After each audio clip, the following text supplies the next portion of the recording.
Folklore doesn't come from nowhere. It comes from places where people return again and again, even when they don't want to.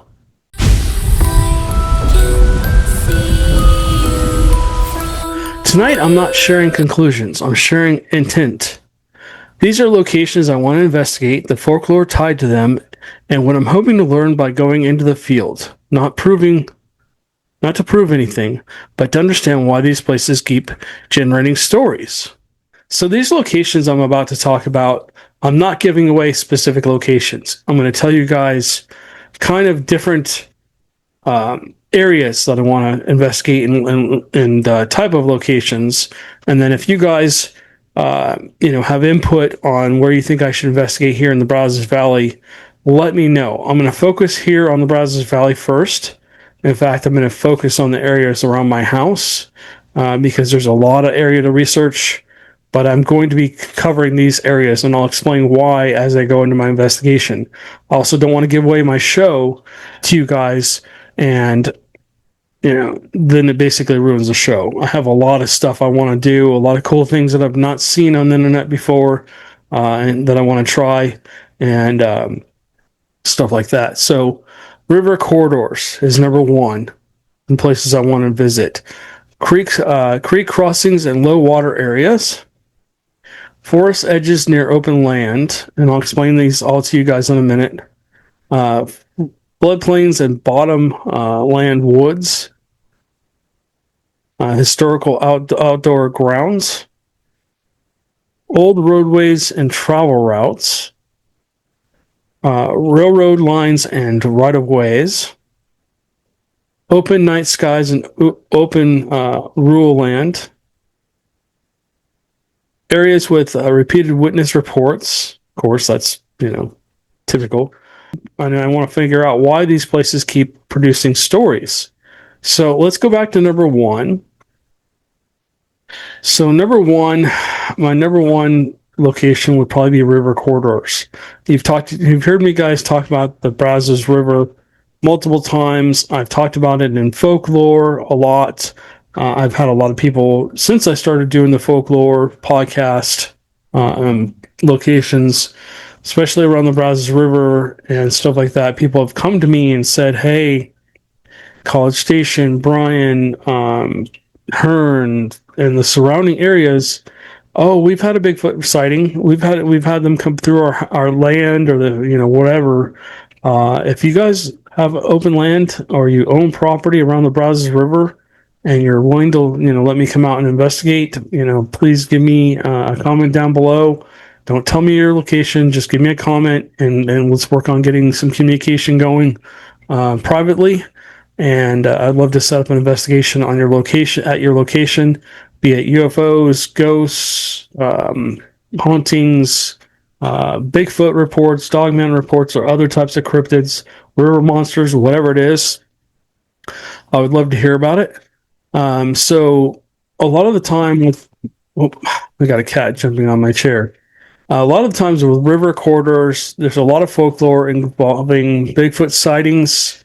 People, and I've talked about this before, but creatures using the waterways as travel routes, strange sounds carrying across water at night, hauntings also in UFO reports. If I was showing you guys my pens, you'd see clusters of not only Bigfoot reports, you'd also see probably UFO sightings in that area, and then also hauntings. And I've always said that Bigfoot and ghosts kind of go together. For some reason, they're in the same areas. Now I'm starting to see that UFOs are also in the same areas. And I know a lot of people talk about portals.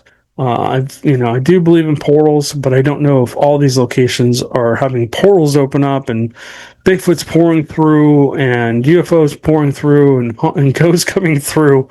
I think there's something more to it than that. I mean, I've used ghost when I was doing investigations up at Black Star Canyon. I developed a relationship with the ghosts, and we were able to. I'd ask them questions. Have you seen a big hairy ape up here recently? Are you afraid of the Bigfoots? Have you seen one recently? Is there one around now? And I ask all these questions. I use a K2 meter If you've never seen a key to, I put that away. Unfortunately, I took it with me on investigation and I just put it away. Anyways, um, rivers create energy, and with energy, you get ghosts. Ghosts are able to manifest and manipulate us basically to see them or hear them or feel them or whatever. It takes energy, I believe, for them to create EVPs, show up on cameras as a full spectrum, spirit, or as an apparition, or to create some kind of weird anomaly, either on audio or video. So I think rivers are a really good place to go look for not only Bigfoots and other cryptids. It's a great place to go look for ghosts and hauntings too. A lot of people, unfortunately, have drowned in these rivers. These rivers were lifelines for people at one point.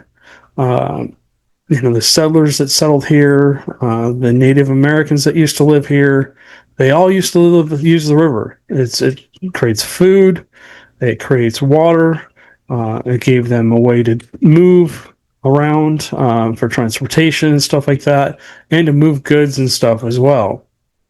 It also created nightmares for them to cross with like a horse-drawn buggy or whatever. All right, so let's get back into this. So people are hearing strange sounds and stuff down by the river. They're seeing shadowy figures down by the river. They're seeing Bigfoots daytime, nighttime, hearing wood knocks. They're hearing howls and screams and stuff like that. And basically everywhere you go that has Bigfoot type activity or any kind of activity usually has something to do with water. Anyways, so basically what my plan is to go down to these river bottoms. I don't know. I have to find out what the rules are and how late I can be there and stuff like that, because I know a lot of people like to fish, but I'd like to get there later at night when there's nobody around, to a fisherman, and away from people, and so I can actually do tree knocks and stuff like that. And my long-term goal would be to get a boat and be able to cruise up and down the river bottoms and see if I could experience anything and, document it on camera. So what I'll be doing is basically doing daytime investigations at these locations to start out with. You'll probably see that on the videos. And then if I find tracks, if I find witnesses, if I find prints, if I find hair samples or tree bends or blinds that are not made by people, or anything that I think might be part of any kind of cryptid activity, or there's any kind of paranormal activity at all, I will be coming back to these locations. So this is kind of similar. Creek crossings in low water areas. Again, great place for footprints. Also, basically, places maybe I can camp at if it's legal. I won't be doing anything illegal, but I will be possibly trying to camp at some of these locations and see if I can experience what people are experiencing at those locations. Maybe I can document it. And this won't be a short-term thing. This will be a long-term thing. It won't be a go for 1 night, 2 nights, 3 nights. It'll probably be going for 1 week, once a week or something, for maybe a month or 2, or however long the activity goes on for, to continually document what I'm experiencing. And then if that activity stops, more than likely what I'm going to do is I'm probably going to go ahead and take a break from that location and keep my documentation of that location, and then leave for a while and go hit another location and come back to that location. Forest edges near open land. Now, this is an interesting one because you have where the telephone poles go through. You have where the gas lines go through here in Texas. I don't know if about other places. I'm sure it's the same. They clear, even though the pipes are under the ground, they actually clear the woods through the forest so that they can basically drive up in there and dig all that out if they have to. They're not fighting with the forest. They usually keep it clear, and that could create a highway for something to travel real easily. If I was wanting to travel at night and not be seen, or even during the daytime, I would probably stay on the edge of the forest, real close to the trees, and I would wander along there slowly, probably, and move through and hopefully not be seen by anybody. I would watch for people. I'd be watching, listening, and trying to smell by smelling smells. Anything that would say there's somebody around, and then I'd basically be kind of moving through that area. And if I had to duck back into the forest, I could do it. But that's a real easy way. Usually they're flat. Usually there's a long way to go. You can get pretty far, and then duck back into the forest. Like I said, it's really easy to be stealthy, especially because Bigfoots. If we're looking at Bigfoots, and this is what we're investigating, if they walk into the tree line and just stand still, they can look just like a tree. They're insane. I mean, their fur, you can't tell it's fur because it just basically mats down against their skin most of the time. And if they put an arm up or whatever, they can look like a tree limb, or they grab the tree next to them, or they just hunker down. They can hunker down behind a bush or whatever. You wouldn't see them unless you had the thermal, which we do have a brand new thermal, and I'll be showing you guys that on a separate video. We also have a new night vision 4K night vision binocular that I'm excited about. It records, and so the night vision should be a hell of a lot clearer when we're looking into the woods and we're trying to see what's out there. Maybe we can see shapes or whatever more clearly than we have. So we have new technology. We also have the drones, which I'm still working with. I need to practice flying them a little bit. But we have a lot of new tools. We have the low light camera, which also shoots in 4K and night vision, and we have other cool tools that we can put on those to be able to see extremely well, which will give us a dramatic edge in the nighttime. And then with the thermal, if we have a question about what something is or whatever, possibly can use the thermal to follow tracks, to possibly be able to see hot spots behind trees or in around. Maybe if something's hiding up there, we'll be able to see it, whether it's a ghost or a Bigfoot or dogman or some other cryptid creature. We'll be able to see what's up ahead of us with those two pieces of technology, because it's probably just going to be me out there investigating. I don't know if Amanda's going with me. She has to work the next morning. So we're going to be looking at environments. We're going to be looking for places that support any kind of cryptid activity. There has to be food sources. Around here, like I've talked about a million times, there's deer, there's raccoons, there's possums, there's rabbits, there's every kind of thing you find in the forest is out here, including other animals that we don't know about yet. AKA Bigfoot. So I'm going to be trying to observe these things at night and in the day, and trying to do thermal sweeps and whatever else to see if I can document anything. I think the first few videos, you'll probably see me out scouting locations, and then essentially, or maybe I'll be scouting a location and you'll see a night investigation at that location. I'm not exactly sure how exactly that's going to go, but I do have another plan in there that I'm going to give you guys all the information. You guys have to just watch. I'm hoping this is going to come out in the next 2 or 3 months. I know I've said this before, but now I'm really honestly going after this. This has got to happen. So, all right. So floodplains and bottom land woods. There's a lot of folklore here. Basically, creatures avoiding human paths, sounds without visible sources. Again, that could be ghosts, that could be Bigfoots. They are master of disguise. They are like a ninja out in the woods. Dogman, I'm sure the same. Although Dogman are more, could be a little bit more fierce, a little bit more aggressive towards people. So we're going to basically be looking at that. These locations are usually rarely visited. I'm going to be going into places where people don't go a lot. That's what I'm going to be trying to do. I'm trying to go into places where people don't visit a lot, even though there's homes and everything around. So I'm going to have to be very careful about doing tree knocks, screams, howls. Like I said before, on Neighbors and a few other apps, that we have, we get a lot of reports of gunshots around here. But I'm starting to wonder if some of these gunshots are not gunshots, if they're actually something else, because there's a lot of forested areas around where I live, and I'm just wondering if maybe they're tree knocks, not just gunfire. Because the police come out, they look around, they don't find anything.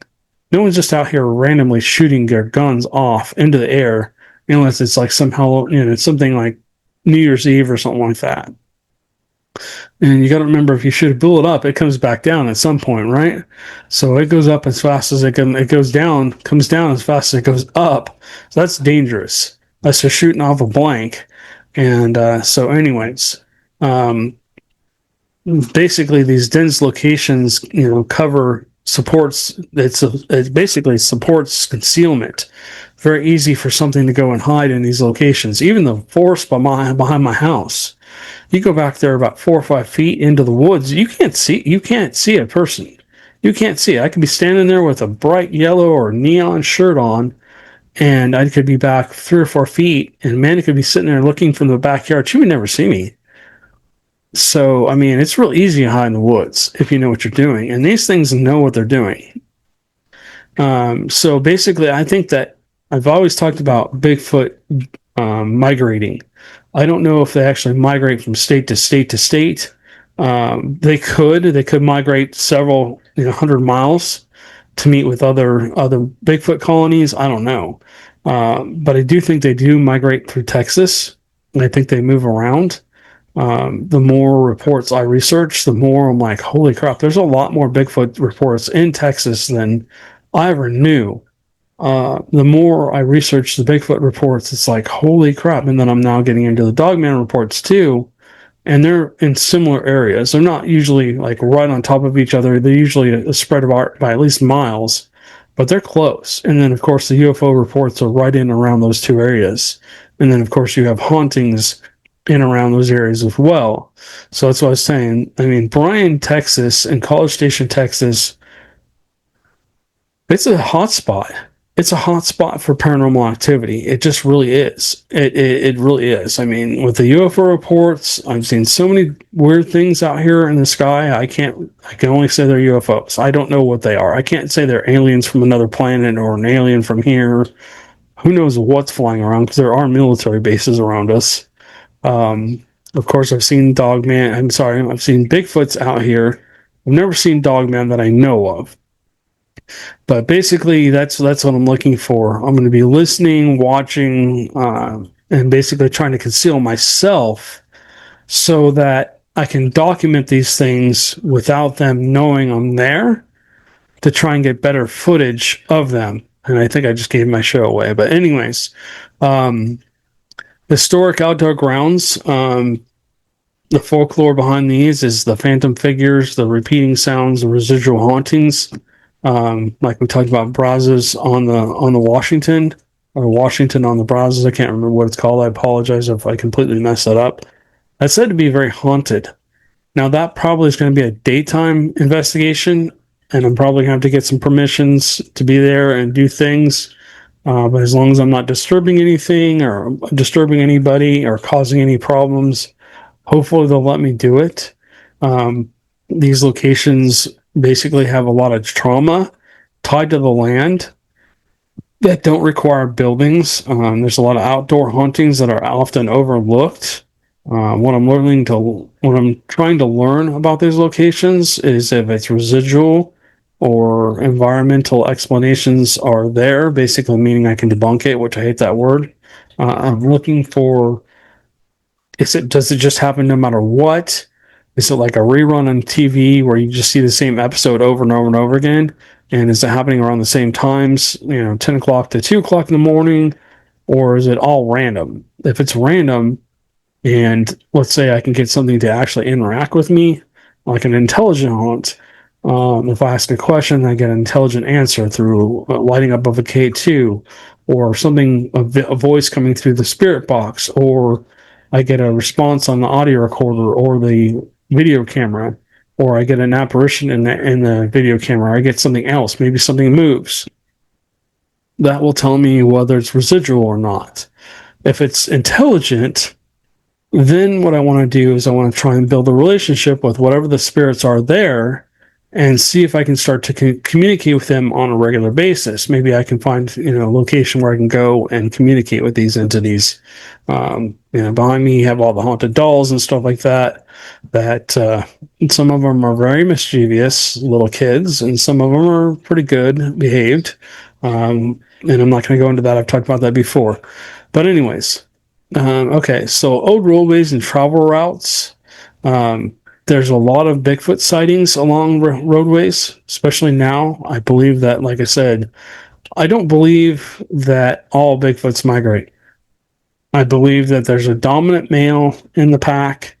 I believe there's a bunch of females, and then there's young ones, there's babies, and they raise these babies to a certain level, a certain age, and I think it's like humans. I think Bigfoots are a lot more like humans.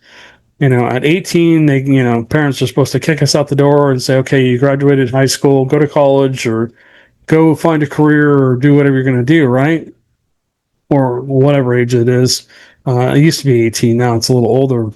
Kids are staying at home a little longer because things are a little bit more messed up for them with all the prices going up and everything. So anyways, I think at this, what they do is, I don't know how long Bigfoots live. I'd love to find out. But I think at a certain point, let's just call them the teenagers, basically get the boot from the current colony or family group that they're in, and they travel to other Bigfoot groups. And maybe they meet with the females. Maybe it's a young female, and they basically go off and they start their own family, if you will. I think that's how it happens. I think that they move away. I think that basically that's what happens. And because I think that kind of in like a gorilla population, as the older silverback gets older and he loses dominance, the younger silverback kind of comes up into his place and takes over, and the older ones get cast out. I don't know. I've seen one of the silver gray ones before. That was the very first Bigfoot I ever actually seen. I think that what happens is maybe they get kicked out too, or they just aren't as prevalent in the family group as much as they used to be, and that family group kind of moves on without them. Could also explain rogue Bigfoots. Maybe it's a juvenile, or maybe a little bit older Bigfoot that couldn't find another family group, and maybe it just decided to live off on its own. When we leave that in the nest, not all of us go and get married. Not all of us go and have a spouse. Sometimes we go out and we kind of just do our own thing. And maybe we get married later, maybe we don't. Maybe we find someone we like, maybe we don't. Maybe we just kind of live our own life. I don't know. But I think Bigfoots are kind of, like I said, they're kind of, their society seems to be kind of like ours. I think that they do live in very large groups. Sometimes they don't live in large groups. And I do think that, like I said, they migrate and, mingle with other groups to create, new groups of Bigfoots, or, keep the population from all being one family, one family doing things together, and then maybe get disformities, or you get strange growths or whatever, and maybe everything gets messed up for that family. Anyways, so I'm looking for roadside crossings.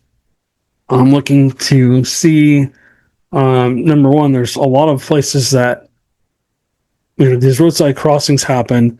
A lot of times on old roadways and travel routes, there's hauntings as well, because you had stagecoaches that went through that area. You had, this place was like the Wild Wild West. You had encounters with the natives that didn't go so well, and essentially people passed away, right? And sometimes they weren't always buried. Sometimes they died early. Sometimes these altercations were violent, and a lot of people passed away at these locations, but they were never buried. And so this energy is left there, or entities, or whatever you want to call them, are still there, and they're still doing whatever they're doing. and we've talked about these roadside crossings quite a bit. So basically, my plan is I want to hook a second camera up to the back window of my car, and I want to basically have that recording front and back. Amanda probably will have to go with me on this one, where we record video and we record audio, and then we also have the thermal.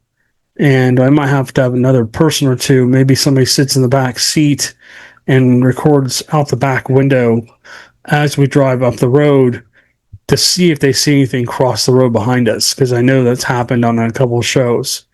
So that's basically my plan for that. I want to see if I can document anything as we drive by these locations that are supposed to have number one, Bigfoot activity, maybe ghostly activity, and stuff like that. So this next one I want to be careful with the railroad lines and right of ways. A lot of the time that people don't realize railroads are private property. They're owned by the railroads. If you're up on those tracks and those are active tracks and they're not just old railroads tracks that are not being used anymore, you are trespassing. And I know because I work with the railroad, and so I do not want to do that. I do not want to get caught in an area where I'm not supposed to be, let's put it that way, and or have an altercation with a train, because a lot of people get killed doing that kind of stuff, and all it does is cause problems for the poor crew on the trains, and it also causes problems for the railroads, and it also causes problems for anybody who's related to the people that end up having the incident. Okay, that said, so if we can find locations, and there are locations where old railroad lines are no longer there, or they're not being used, and there's a lot of them actually, but people don't realize that there's been accidents where people have been killed along railroad crossings, railroad tracks, old railroad tracks and stuff like that, especially if you go back into the early 1800s, early 1900s, where they were first laying down tracks and stuff like that. The conductor actually used to walk out in front of the train with a lantern, and he'd be walking down the tracks, and the train would be coming behind him real slow, not like modern day trains, but old trains. And sometimes things would happen where the conductor would slip and fall and get run over, or other things like that. There's a lot of phantom conductors that have basically been seen, people hearing phantom trains, voices and footsteps, shadow movement, which I experienced when I was dropping off a crew at one of the trains down in College Station, and stuff like that. So again, we'll be basically trying to get to these locations and seeing if we can legally do an investigation. Open night skies and overrule land. This might be like a Lake Bryan area, down by my work area, down by the Hearn area. Even out here, even in my backyard, we don't have a lot of lights. This area is not like the big city. We're out more rural. We're still in a city, but you can see the stars pretty clearly. There's not a lot of ambient glow from all the buildings and stuff, because we don't have a lot of big buildings. We're not a big city. We don't have the skyscrapers and stuff like that, like Houston or Dallas or Fort Worth or whatever have. We do have tall buildings, but not as many as everywhere else. And we can go to other locations just like a mile away from our house, and you can look up and you can see the night sky clearly. So we might be doing some night watching, looking for silent lights, hovering objects, sudden direction changes. I've seen a lot of strange UFO like things out here. I've told you guys about this, and I want to document it and see if we can get any kind of cool evidence for you guys to watch and see what you guys think. Okay, so areas with a repeated witness reports.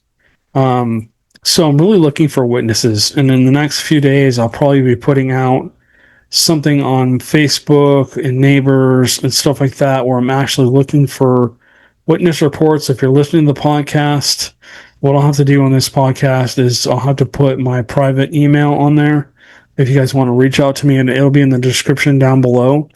And you guys can send me your experience privately.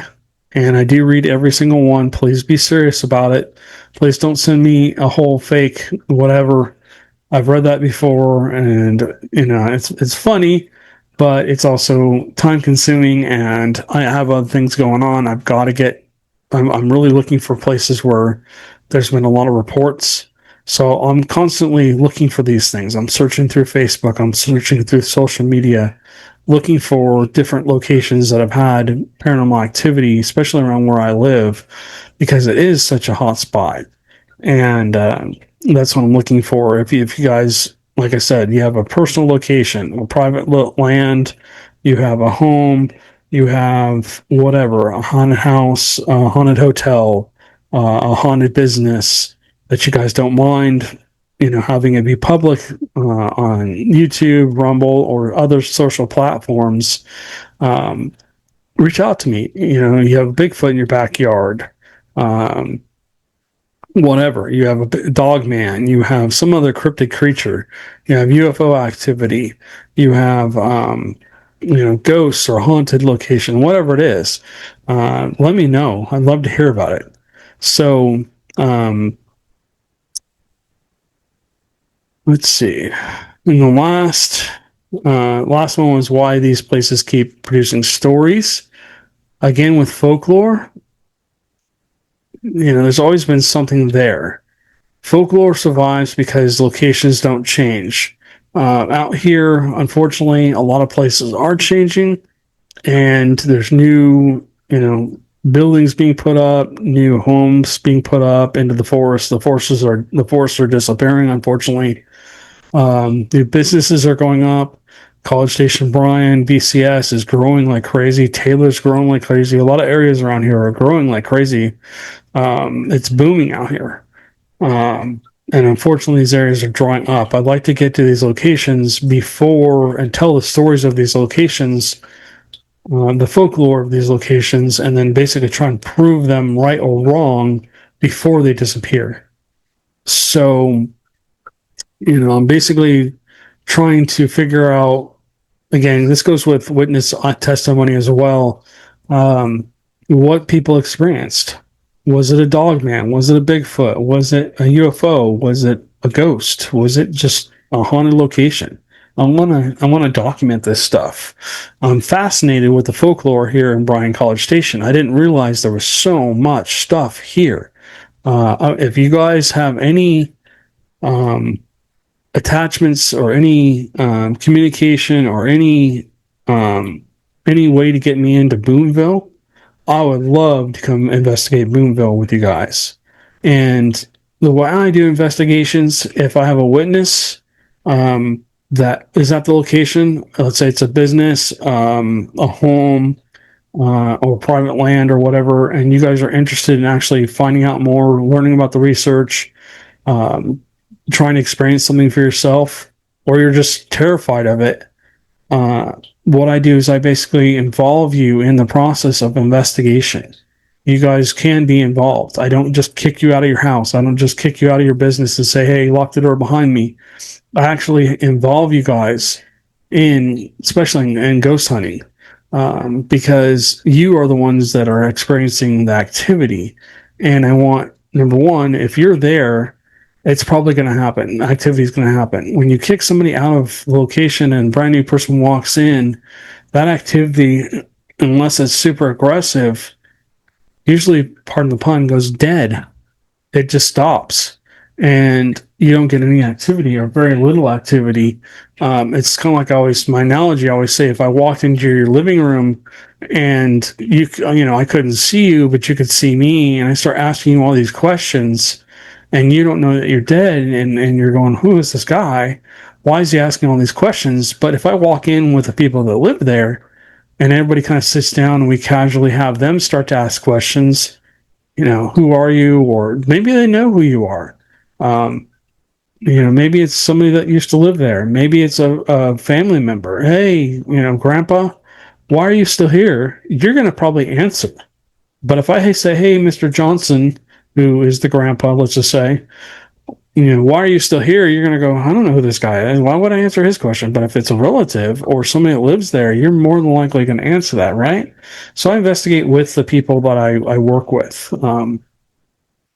Anyways, that said, let's wrap this up.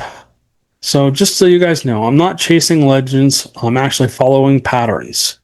These are these places I'm investigating and how I'm approaching them carefully, legally, and with respect to the unknown. 3, 2, 1. All right, guys. So I'm not chasing legends. I'm following patterns. These are places I'm investigating, and this is how I'm approaching them.